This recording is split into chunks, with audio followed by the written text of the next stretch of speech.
Este es Rodrigo Lansol de Borja, conocido como el papa más corrupto de todos los tiempos. Este hombre realizó orgías en el Vaticano, tuvo múltiples hijos y amantes siendo cardenal, acusado de malversación de fondos, múltiples envenenamientos a sus enemigos, simonía y nepotismo. Nunca pagó por sus actos porque tuvo una muerte muy extraña. Incluso Maquiavelo dice sobre él, nunca hizo otra cosa que engañar a los hombres y siempre encontró a quien se dejaba engañar. Mi nombre es Isabela y empezamos. Rodrigo de Borja nace en Chátiva, Reino de Valencia, el 1 de enero de 1431. Era hijo de Jofre de Borja y escribá y de Isabel de Borja. Sí, eran primos. Ella era hermana de Alonso de Borja, quien fue obispo de Valencia y posteriormente fue el Papa Calixto III. Los Borja eran de nobleza baja, aunque les encantaba ir por ahí diciendo que descendían de reyes. Por la cara, porque no era verdad. Ellos también, en cuanto a la riqueza, no es que eran pobrecitos, pero para ser una familia noble no es que fuesen los más acaudalados del barrio, básicamente. Cuando Alonso de Borja, el tío de Rodrigo, lo hicieron papa, él necesitaba aliados, ya que básicamente todo el mundo que le rodeaba esperaba su muerte porque se hizo papa a los 77 años, lo cual pues, en ese tiempo era una avanzada edad, y segundo, su elección fue bastante mal recibida por los romanos y los italianos, que en general no les hacía mucha gracia que el papa no fuese italiano. Y encima español, porque la xenofobia era lo que se llevaba en esos tiempos. Un papa catalán y bárbaro, era lo que decían. Ellos no querían que el papa contribuyese a incrementar en la península la influencia de la Casa de Aragón, que había ocupado el reino de Nápoles un tiempo antes. Pero esa es una historia para otro día. Aquí es donde empieza el nepotismo. Cuando Rodrigo tenía 24 años, su tío pasó a ser Calixto III. Se fue a Italia por órdenes de su tío y estudió Derecho Canónico en Bolonia. Se sacó el doctorado en 1456. Aunque no se sabe si él estudió los años continuos o le hicieron el título por enchufe. Este mismo año, su tío lo hizo cardenal y notario del Vaticano a los 25 años. Que por cierto, esto de nombrar a tu sobrino cardenal era muy común en ese entonces. De hecho, la gente los llamaba cardenal sobrinos. Y de hecho, la palabra nepotismo viene del italiano nepote, que a su vez viene del latín nepo, que significa sobrino, en referencia a la práctica de los papas durante la Edad Media y el Renacimiento de nombrar a sus sobrinos y familiares, pero por lo usual sobrinos, cardenales. En fin, de ahí en adelante fue escalando. Fue gobernador de territorio, jefe de tropas papales, vicecanciller de la Iglesia, un puestazo que mantuvo durante 35 años, por cierto. Y encima, este hombre fue acumulando diócesis como si fuesen barajas del Pokémon. Entre ellas, la diócesis de Valencia. Aunque su tío, si es verdad, fue el que le dio el empujón inicial, Rodrigo tampoco se durmió en los laureles. Durante los siguientes papados, el de Pío II, Paulo II, Sixto IV e Inocencio VIII, se mantuvo firme en el poder, trepando sin parar y ganándose el respeto por ser un máquina organizando y manejando la administración vaticana. Cosa que el hombre hizo muchísimas cosas mal, pero sus rivales y enemigos no pueden decir que él era un mal administrador porque simplemente no era verdad. El tío era un crack. Rodrigo era una persona bastante ambiciosa e inteligente. Ya con 27 años él sabía que él quería ser papa y él dijo, pues bueno, donde pongo el ojo, pongo la bala. Y comenzó a farmear contactos, a hacer favores, en fin. Participó activamente en los conclaves que eligieron a cada uno de esos papas, de los anteriores. Y básicamente salía más reforzado de cada conclave. Pasó de cardenal normalito a cardenal protodiácono. Pequeña explicación de lo que es un cardenal protodiácono, porque yo no sabía. Básicamente es el cardenal más veterano entre los que tienen el rango de diáconos, dentro del colegio cardenalicio. Un cardenal protodiácono tiene funciones concretas. Por ejemplo, ellos anuncian al nuevo papa. Es básicamente el tío que sale al balcón del Vaticano después de un cónclave y dice el famoso Habemus Papa. Ellos también, por ejemplo, tienen prioridad entre los cardenales diáconos. Dentro del colegio cardenalicio hay 3 rangos: obispos, presbiteros y diáconos. El protodiácono es como el jefe de los cardenales diáconos, básicamente. Es decir, este hombre siempre estuvo en puestazo. Otra cosa, recordemos que era vicecanciller del Vaticano al simultáneo que iba siendo nombrado todos estos cargos. Como vicecanciller, y aquí es donde se pone interesante, él gestionaba documentos oficiales, nombramientos, beneficios eclesiásticos y mucha gente, nobles, clérigos, políticos, sabían que les convenía tener su favor. A este hombre le agradecían con dinero, tierras, favores, para que les ayudase con trámites, cargos o privilegios. A veces era un soborno directo y otras veces pues con donaciones o simplemente él colaba a aliados o familiares en puestos clave a cambio de lealtad. Nepotismo en toda regla. Él no era el único que lo hacía, pero lo hacía mejor que nadie y fue una clave para ir acumulando, farmeando esa influencia entre la gente. Ojo, esto no era un escándalo para la época, se sabía y se comentaba. La peña lo veía como una forma de hacer negocios en vez de corrupción. Claro, luego cuando fue el Papa Alejandro VI, esto se multiplicó aún más. Si bien Rodrigo Borgia, que él cambió su apellido de Borja a Borgia para ser más aceptado, porque recordemos que por alguna razón la peña era bastante xenofóbica en esos tiempos, en general, pues qué sé yo, no sé. Él era buenísimo administrando y en sus puestos dentro de la iglesia, pero este hombre tenía problemas cumpliendo su voto de castidad. Se sabe que tuvo al menos 8 hijos con 3 mujeres distintas. Pequeña incisión. Esto tampoco era raro para la época, muchos cardenales sobrinos, de hecho, eran hijos ilegítimos de los papas. Pero lo que era alarmante es la forma en la que Rodrigo se la turbopelaba ocultar que, bueno, eran sus hijos. Abiertamente los crió con su amante favorita, Vanosa de Catanei. No sé si lo estoy pronunciando bien, pido perdón de antemano. Él no lo hizo público en plan de fiesta de bautizo, de mis hijos, todos estáis invitados, jaja. Pero en documentos notariales eclesiásticos él aparece como padre o pariente de los 4 hijos que tuvo con su amante favorita. Escándalo. Estos 4 hijos que tuvo con Vanosa eran Giovanni, que a veces lo llamaban Juan, Cesare o César, conocido también por ser uno de los modelos de príncipe para Maquiavelo en su obra El Príncipe. Lucrecia, que era la famosa de la familia, y por último Jofré. En julio de 1492, el Papa Inocencio VIII la palma. Después del periodo tradicional de 2 semanas, empezó el cónclave. Y pequeña incisión de nuevo, fue el primer cónclave en la Capilla Sixtina, aunque Michelangelo no la había alcanzado a pintarla. Este era el quinto cónclave al que asistía Rodrigo Borgia. Eran 3 los candidatos para papa. Giuliano della Rovere, que por cierto odiaba bastante a Borgia, le tenía un desprecio moral bastante selectivo porque decía que Borgia era corrupto, que tenía hijos, amantes, etc. Y lo curioso es que él también. Pero bueno, hipocresía. Por otra parte, detestaba a Borgia porque era español. El segundo era Ascanio Sforza, de la familia de los Sforza de Milán.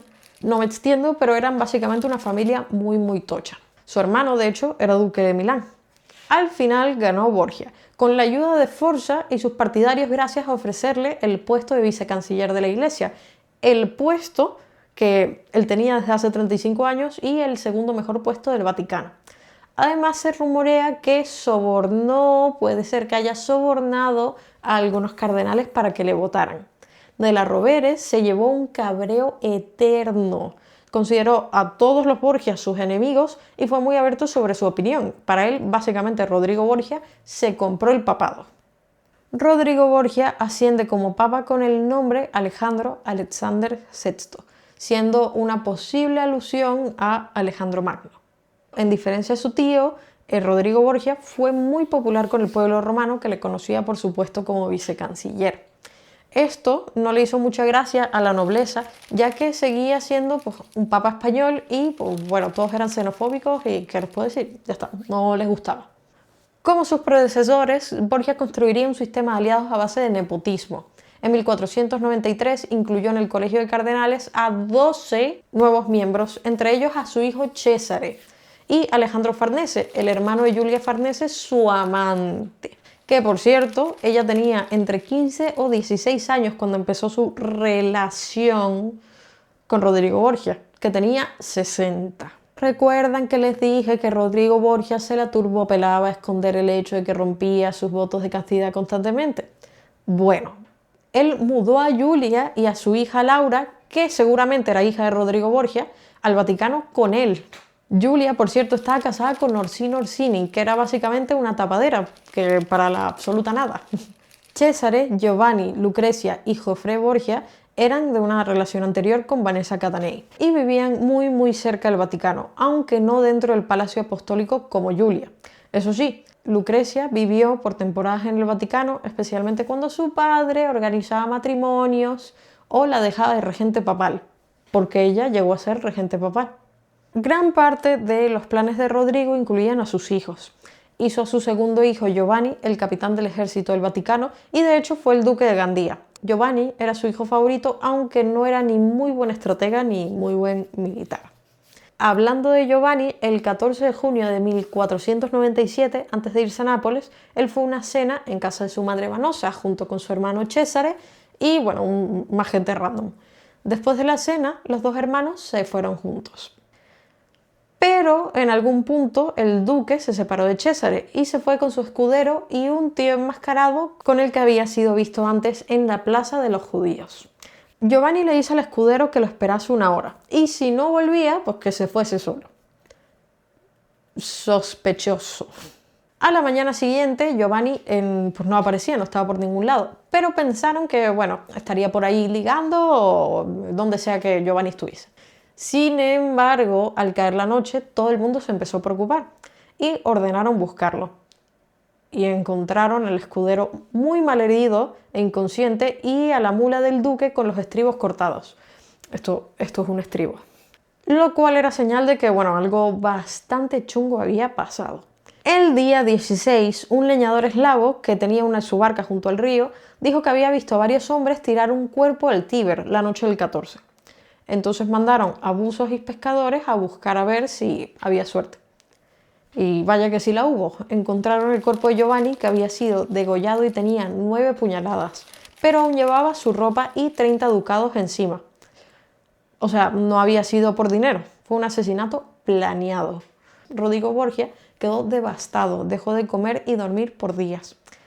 Ahora, hay muchísimas teorías de quién pudo haber sido. Pero hay alguien que sale muy beneficiado de la muerte de Giovanni. Y esa persona era Cesare. ¿Por qué? Cesare, sí es verdad que ellos tenían una rivalidad muy fuerte y Cesare le tenía bastante rencor, por así decirlo, porque él había sido obligado a ser cardenal, mientras que su hermano podía ser un soldado, que pues, era lo que a él más le gustaba. Salió tan beneficiado que después de su muerte dejó de ser cardenal y con el apoyo de su padre se hizo comandante del ejército del Vaticano. Lucrecia fue casada 3 veces a nobles italianos. El primero fue Giovanni Sforza y se casaron cuando ella tenía 13 años. El matrimonio duró 4 años y él fue declarado impotente, lo cual obviamente no era verdad, ya que tuvo una hija ilegítima y posteriormente tendría un hijo con su tercera esposa. El Papa Alejandro VI, Rodrigo Borgia, anuló el vínculo y buscó un matrimonio más conveniente para su familia. Fue Giovanni Sforza el que acusó a Lucrecia de incesto con su hermano Cesare y con su padre, aunque no hay pruebas fehacientes de que esto sea verdad. Mientras todo el lío de la anulación del matrimonio con Giovanni Sforza se estaba preparando, Lucrecia estuvo recluida en un monasterio y ahí se rumorea que parió a Giovanni Borgia, aunque este niño es posteriormente reconocido por Cesare y posteriormente reconocido por Alejandro VI, con una mujer desconocida. Su segundo matrimonio fue con Alfonso de Aragón, al que se rumorea que lo mandó a matar Cesare Borgia. Fue el matrimonio más feliz de Lucrecia y tuvo un hijo con él llamado Rodrigo. Y su tercer matrimonio fue con el duque Alfonso de Ferrara, con quien tuvo 6 hijos. Que por cierto, este hombre tonto no era, porque a lo que vio cómo era la familia Borgia, trató de mantenerse lo más alejado posible de Borgia y pues, se llevó con él a Lucrecia. Joffre Borgia, el menor de los hijos con Vanosa, a los 13 años se casa con Sancha de Aragón, hermana de Alfonso de Aragón, esposo de Lucrecia, a quien Cesare mandó a matar.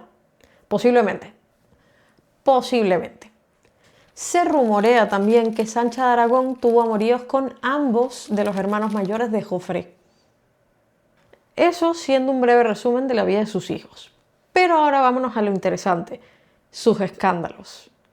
El famoso banquete de las castañas.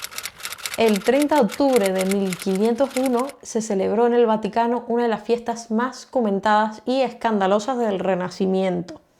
Este evento tuvo lugar en el Palacio Apostólico y fue organizado por nada más y nada menos que Cesare Borgia.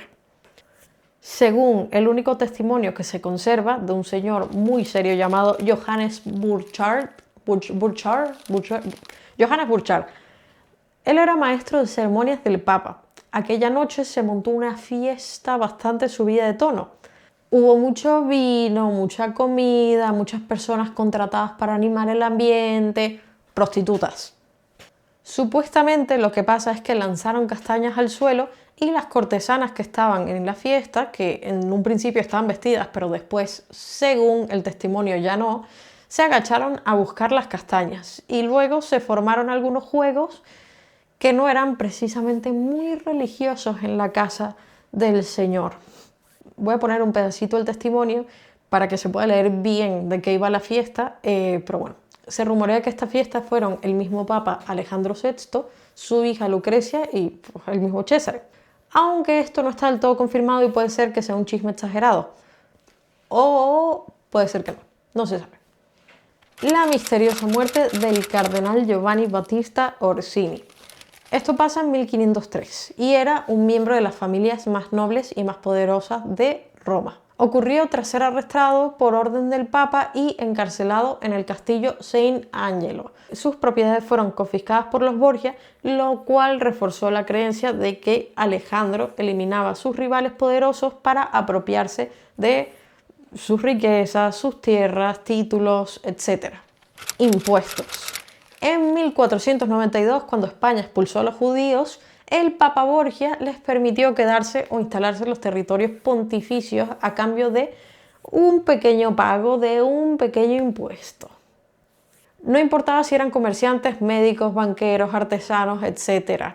Todos tenían que pagar para vivir y trabajar en paz. Si pagaban, podían seguir practicando su religión y viviendo sin ser expulsados. Pero no eran libres del acoso ni del antisemitismo social. Y dirán, ¿los impuestos son buenos? ¿Ese dinero se recaudó y se utilizó para la sociedad romana? No. Gran parte de ese dinero que se recaudó se usó para las conquistas de César. El asunto del príncipe Cem. Cem era hijo del sultán otomano Mehmed II, no sé si lo estoy pronunciando bien tampoco. Y Cem también era hermano del sultán Bayezid II. Tras la muerte de su padre en 1481, ambos hermanos se pelearon por el trono. Cem perdió y, temiendo por su vida, buscó refugio fuera de Turquía. Cem acabó bajo la custodia del Papa Borgia, el cual aceptó mantenerlo protegido a cambio del pago anual de 40.000 ducados por parte de Bayezid II, quien prefería tener a su hermano lejos y controlado. Esta situación convertiría a Cem en una especie de rehén político y el Papa aprovechaba la situación para obtener beneficios económicos. Ahora, aquí es donde se pone turbio el asunto, porque en 1495 se murió en circunstancias bastante sospechosas y alarmantes bajo la custodia del Papa. Se sospechó que su muerte fue inducida o no para asegurar que no representara ninguna amenaza al trono otomano. Tras su fallecimiento, Bayezid II envía al Papa 400.000 ducados, supuestamente, para cubrir los gastos funerarios y como agradecimiento por haber mantenido a Cem alejado del poder. 400.000 ducados para un funeral. A ver, que a todas estas no sé cuánto es un ducado, pero el punto es que suena muchísimo. En fin, después de una larga vida de cobrar impuestos, quedarse con la pasta, malversar fondos y tener muchísimas amantes, Rodrigo Borgia muere el 18 de agosto de 1503, a los 72 años, en Roma. Hay varias versiones, pero la más repetida y morbosa es que él y su hijo Cesare Borgia, durante un banquete el 6 de agosto, habían intentado cargarse a uno de los cardenales, usando veneno. Pero según la leyenda, el plan salió mal y Cesare y el Papa terminaron siendo envenenados ellos mismos. La realidad más probable es que había una epidemia de malaria en Roma. El padre y el hijo seguramente la pillaron y, bueno, César, como era un poquillo más joven, pues pudo sobrevivirla, aunque eso sí, hecho polvo, y Rodrigo Borgia pues, la palmó. Sobre su funeral, como era verano, aparentemente el cuerpo de Rodrigo Borgia se empezó a descomponer bastante rápido y tuvo que ser arrastrado por sábanas hasta su sepulcro. Según dicen, ¿qué pasó con sus hijos tras su muerte? Perdieron rápidamente el poder y la protección que les daba, como es común. Cesare Borgia, gravemente enfermo y debilitado, fue arrestado y perdió casi todos sus territorios. Tras escapar, murió en 1507 en una emboscada en Navarra. Se dice que al final de su vida usaba máscaras y vestía de negro para ocultar los efectos de la enfermedad francesa, que hoy conocemos como sífilis. Lucrecia Borgia se retiró a Ferrara con su marido Alfonso d'Este, donde llevó una vida más tranquila. Se centró en la cultura y política local hasta su muerte en 1519. Jofre Borgia, el hijo menor, desapareció gran parte de la escena política y vivió una vida discreta en el sur de Italia. Giovanni Borgia, el menor de todos y el famoso infante romano, fue criado por Lucrecia. Su vida fue muy poco destacada y de hecho tuvo una hija a la cual llamó Lucrecia. Ok, voy a ser honesta. No pienso que Rodrigo Borgia fuese el peor papa de la historia, ni el más corrupto. Si te pones a investigar sobre los papas anteriores y los posteriores, ninguno era un santo. Hizo muchísimas cosas malas, el resto también. Pero creo que gran parte de la leyenda negra que está alrededor de los Borgia se debe a básicamente xenofobia e hipocresía. Algo que sí me llegó mientras estaba investigando para este vídeo es que Cesare era un psicópata y gran parte de las cosas malas que pasan en esta familia son su culpa. También es gracioso que Maquiavelo era básicamente un fanboy de este hombre.